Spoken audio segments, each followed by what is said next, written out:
नमस्कार दोस्तों, स्वागत है आपका मेरे चैनल कॉमिक्स लाइफ में। शुरू करते हैं तुलसी कॉमिक्स की एक और मज़ेदार कॉमिक्स, बेबी तुलसी। बेबी तुलसी, लेखक अश्विनी आशु, संपादन परमिला जैन, चित्रांकन ज्योत्सना ठाकुर। तुलसी एक नटखट लड़की थी। वह स्कूल नहीं जाती थी, लेकिन अपने दोस्तों की किताबें बड़े शौक से पढ़ती थी। वाह, कितनी बढ़िया कविता है, चल जल्दी दूसरी पढ़, वरना सोनू आ गया तो अपनी किताब छीन ले जाएगा। बंदर बैठा टोपी पहने, बंदरियान ने पहने गहने, इन्हें मदारी खूब नचाता, डम डम डमरू खूब बजाता। तभी सोनू आ गया। ला, छोड़ मेरी किताब, चोटी कहीं की। सोनू एक धनी माँ बाप का लाडला और घमंडी बेटा था। तुलसी चोर नहीं है। तू चुप रहे उषा की बच्ची, वरना तेरी दूसरी टांग भी पोलियोग्रस्त कर दूंगा। क्या कहा सोनू के बच्चे, जरा इसे हाथ तो लगा कर देख, मुंह नोच लूंगी तेरा। लेकिन उषा के बीच बचाव से अक्सर लड़ाई टल जाती थी। तुलसी गरीबी की पंख में खिला एक इंसानी कमल थी जो किसी से नहीं डरती थी। मौसी, देखकर नहीं चलता मोटे, पत्थर मारकर तेरी दोनों आंखें फोड़ दी तो हमेशा के लिए अंधा हो जाएगा। क्या? पिद्दी सी छोकरी और इतनी बड़ी जुबान। ठहर, बताता हूँ तुझे। अरे नहीं बाबूजी, इसे मत मारना, मैं हाथ जोड़ता हूँ, माफ़ कर दो इसे, वैसे गलती आप ही की थी। चलो उठो बेटी। ए तुलसी, जरा संभल कर। यह तुलसी के कबाड़ी चाचा थे, एक रहम दिल और नेक इंसान जो पूरी बस्ती के प्रिय थे। तुलसी, हिम्मत है तो आजा, कबड्डी खेल ले हमारे साथ। ठीक है, मंजूर। एक तरफ तेरी टीम और दूसरी तरफ मैं अकेली। कबड्डी कबड्डी कबड्डी, कस कर पकड़े रहो। जीत गए तो सबको टॉफ़ी खिलाऊंगा। शाबाश तुलसी, पाला आ गया।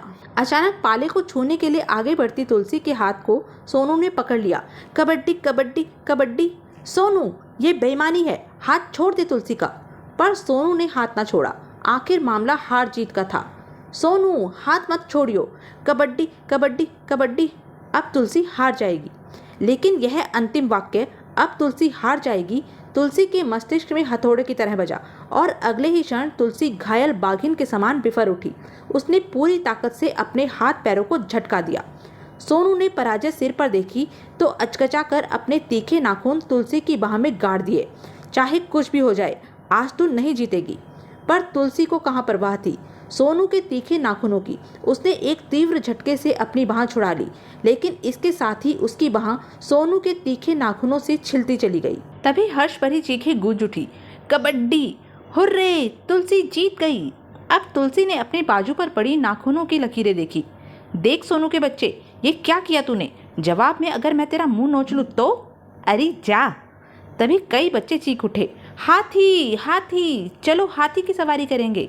और क्षण भर में खेल का मैदान खाली हो गया। तेरा तो पूरा हाथ ही छिल गया है तुलसी। खेल में ऐसी चोटें तो लगती रहती हैं उषा, आ हम भी चलते हैं हाथी की सवारी करने। नहीं तुलसी, हम हाथी की सवारी नहीं कर सकते, हमारे पास पैसे नहीं हैं। अरे पैसों की ऐसी तैसी, तो चल मेरे साथ। हाथी पर न बिठाया तुझे तो मेरा नाम तुलसी नहीं। उषा और तुलसी की घरेलू हालत लगभग एक जैसी ही थी। भयानक गरीबी, पैसे पैसे के लिए मोहताज। हाथी वाले बाबा रुको, मैं भी बैठूंगी हाथी पर। अच्छा, आजा आजा। बाबा, इसे भी हाथी पर बिठाओ और मुझे भी। टेंसिंग, बिठाओ इन्हें भी। लेकिन बाबा, तुलसी से पैसे तो ले लो। पैसे कहाँ से आएंगे इसके पास, यह तो फुकरी है। रोटी भी कभी कभी खाती है बेचारी। हा हा हा। ही ओहो हो, बेचारे तुलसी और उसकी लंगड़ी सहेली। सोनू, कमीने, खून पी जाऊंगी तेरा, जो मुझे और मेरी सहेली को गरीब कहा। लो बाबा रुपया, मेरे बेटे को भी हाथी पर बिठाओ। हाँ हाँ, आओ बेटा। बाबा, बिठाओ इसे। चलो, अब जगह नहीं है, हटो सामने से। हट जा तुलसी, वरना हाथी कुचल देगा। हा हा हा। तू चिंता मत कर उषा, मैं अभी मजा चखाती हूँ इन्हें। रोको हाथी, वरना मैं पत्थर मार दूंगी तुम्हारे हाथी को। और तड़ाक। तभी माँ, कलमुही, गणेश जी को पत्थर मारेगी तू? चल घर, यहाँ रहेगी तो लड़ेगी सबसे। सिर्फ एक माँ ही तो थी जिसका हुक्म वह नहीं टाल सकती थी। उषा, तू चिंता मत कर, मैं उसे ज़रूर मजा चखाऊंगी। चुप नासपीटी। वह तुलसी को जबरन खींचकर घर ले गई। चल बैठ यहाँ, बटन लगा इन कपड़ों में। लेकिन माँ, मैं हाथी पर बैठूंगी, मेरे सभी साथी हाथी पर बैठे हैं। किंतु माँ विवश थी। मेरी बच्ची, जिद न कर, हम गरीब हैं, हाथी पर बैठना हमारी किस्मत में नहीं है। माँ, तू रो रही है माँ? नहीं माँ, तू रो मत। देखना, एक दिन मैं ऐसे 10 हाथी तेरे दरवाजे पर खड़े कर दूंगी। माँ, मैं किसी भी बच्चे से 1 रुपया नहीं लूँगी, सबको मुफ्त सवारी कराऊंगी, लेकिन उस सोनू के बच्चे को अपने हाथियों के पास भी नहीं आने दूंगी। उसने आज मेरी सबसे प्यारी सहेली उषा को लंगड़ी कहा था। तभी गली में बच्चों का शोर उभरा, हाथी आ गया, हाथी आ गया। जा तुलसी, तू भी अपनी छत से देख ले हाथी। तुलसी के मनोभावों को देख माँ की ममता उमड़ पड़ी थी।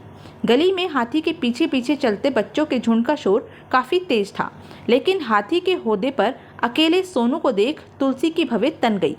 हा हा हा, तुलसी देख, मैं पूरे मोहल्ले में हाथी की सवारी करूंगा। मेरी माँ ने बाबा को पूरे 11 रुपए दिए हैं। सोनू की इस घोषणा ने तुलसी के जख्मों पर मानो नमक छिड़क दिया। उसका गुस्सा पुनः भड़क उठा। तुझे हाथी से नीचे न गिराया सोनू तो मेरा नाम तुलसी नहीं। फिर जैसे ही हाथी उसके घर के सामने आया, वह नीचे कूद गई। ठीक हाथी के होदे पर धप्प की आवाज़ हुई और अकेला सोनू ही नहीं, महावत भी हड़बड़ा गया। उफ, यह लड़की है या तूफान? तुलसी, चटाक बोल, अब कहेगा उषा को लंगड़ी? फिर अगले ही क्षण सोनू भी तुलसी को मारने चिपट गया। तूने मुझे थप्पड़ मारा कमीनी, मैं तुझे जान से मार डालूंगा। हाथी से नीचे गिर जाएगा मच्छर। महावत घबरा गया और हड़बड़ा कर उठा।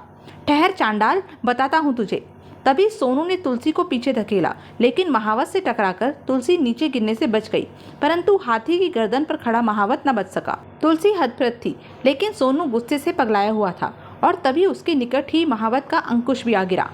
अब नहीं बचेगी तू चूहिया। अपनी पूरी ताकत से वह अंकुश तुलसी पर फेंका, लेकिन तुलसी खुद को बचाने में सफल हो गई। फलस्वरूप सोनू द्वारा फेंका गया अंकुश हाथी के सिर पर जा गड़ा।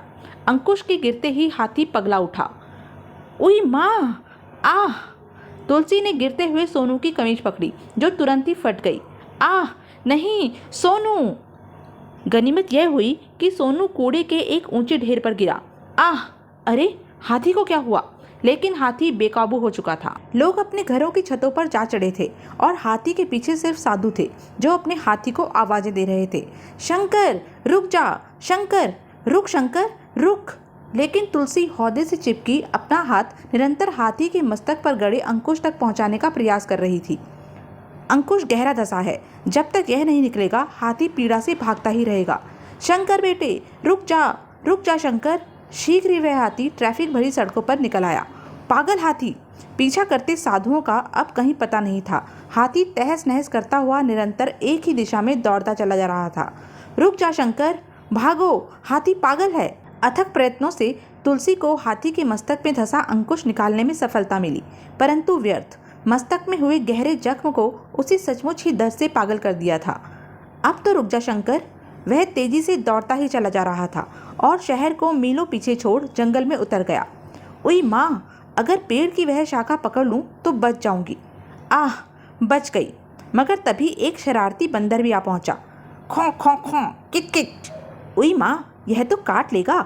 और हड़बड़ाहट के इसी आलम में तुलसी के हाथ से पेड़ की शाख छूट गई। धप! आह! कूंकती कराहती सी तुलसी उठी। सत्यानाश हो तेरा, बंदर के बच्चे! मानो बंदर ने उसे चिढ़ाया। फिर अगले ही क्षण तुलसी के हाथ में एक पत्थर था। ठहर, बताती हूँ बंदर के बच्चे। आया मजा मुझे चिढ़ाने का? शरारती बंदर की उद्दंडता का मजा चखाकर तुलसी ने उसे तो भगा दिया, मगर अब वह उस बियावन जंगल में अकेली रह गई थी। मुझे तो यह भी नहीं पता कि वह हाथी जंगल में घुसा किस ओर से था। चारों ओर अजनबी रास्ते हैं, अब जाऊं किस ओर? माँ तो पागल हुई घूम रही होगी मेरी खोज में। हे भगवान, किस मुसीबत में आ फंसी। फिर कितनी ही देर तक वह डरी सहमी सी जंगल में भटकती रही। अरे, यह तो किसी मोटर गाड़ी की आवाज़ है। वह बेतहाशा आवाज़ की दिशा में दौड़ी। शीघ्र ही उसे एक जीप, कार ही नहीं बल्कि कुछ लोग भी नजर आए। आहा, अब मैं वापस शहर पहुंच जाऊंगी, अपनी माँ के पास। जमीन पर रखी दोनों पेटियां जीप में लादने के बाद वह लोग जीप में सवार होने लगे तो तुलसी दूर से ही चिल्ला उठी। अरे रुको रुको अंकल, मुझे भी ले चलो अपने साथ। तुलसी की आवाज़ पर वह चौंक कर पलटे। कमाल है, यह चूहिया कहाँ से आ गई इस जंगल में? पास आते ही हाँफती हुई तुलसी ने उनसे मदद मांगी। मुझे भी अपने साथ ले चलो अंकल, मेरी माँ मुझे ढूंढ ढूंढ कर परेशान हो रही होगी। लेकिन तू इस जंगल में आई किसके साथ थी? मैं एक हाथी पर सवार थी। अचानक ही वह हाथी पागल हो गया और मुझे यहाँ ले आया। हाथी का जिक्र सुनते ही वह चारों व्यक्ति चौंक उठे। वह हमारा ही हाथी होगा। क्या उस हाथी के साथ साधु नहीं थे? बहुत सारे साधु थे, लेकिन हाथी ने इतनी तेज दौड़ लगाई कि वह सब पीछे छूट गए। तो क्या हमारा हाथी शंकर पागल हो गया? तब तो वह शहर में तबाही मचाकर लौटा होगा। भीम सिंह, हमें वापस गुरुजी के पास चलना चाहिए। तुलसी कुछ समझ न पाई, मगर वह अपने घर लौटने की आशा में उनके साथ हो ली।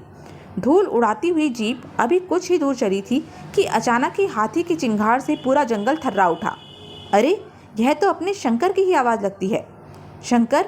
हाँ, मगर तुम कैसे जानते हो उसे? उनमें से किसी ने तुलसी की बात का जवाब न दिया। लगता है उसे काबू कर लिया गया है। फिर अचानक ही तुलसी चौंक उठी। ओई माँ, यही तो है वह हाथी। अच्छा हुआ इसे बांध लिया, वरना मार डालता सबको। क्या हुआ रतन सिंह, तू क्यों लौट आया? इस छोकरी की बातें सुनकर मुझे ऐसा लगा जैसे शंकर पागल होकर शहर से वापस भाग आया है। पागल नहीं, जख्मी हुआ है। लेकिन तुम लोगों का यहाँ रुकना ठीक नहीं, फौरन चले जाओ। हो सकता है शंकर के पीछे पीछे पुलिस भी आ रही हो। ए छोकरी, तू इधर आ। मैं तो इनके साथ अपने घर जाऊंगी। अरे चल। और तुलसी को अपने गुरुजी के कदमों में पटक कर वह लोग चल दिए। आह! गुरुजी ने उसे उठने में मदद की। चुप हो जा, रो मत, मैं तुझे तेरे घर पहुंचा दूंगा। मुझे बता, तुझे कौन लाया इस जंगल में? और फिर तुलसी ने अपनी सारी आपबीती सुना दी। शक्ल से तो नहीं लगती गुरुजी कि ये लड़की इतनी शैतान होगी। हाँ नैन सिंह, लड़की बहादुर है, गरीब भी दिखती है, हमारे बहुत काम की बन सकती है। जाओ, पहले इसे भरपेट खाना खिलाओ। तभी गुरुजी की नज़र तुलसी की घायल बाजू पर पड़ी। अरे, ये कैसे लगी? खेल खेल में एक लड़के के नाखून लग गए। बहुत बुरी तरह छिला है तेरा हाथ। दर्द नहीं हो रहा तुझे? नहीं, मुझे दर्द नहीं होता। मेरी माँ कहती है लड़कियों में दर्द सहने की शक्ति लड़कों से ज़्यादा होनी चाहिए। तो यह थी अब तक की कहानी। आगे की कहानी जानने के लिए बने रहें मेरे साथ। और हाँ, मेरे चैनल को लाइक, शेयर और सब्सक्राइब करना ना भूलें। धन्यवाद।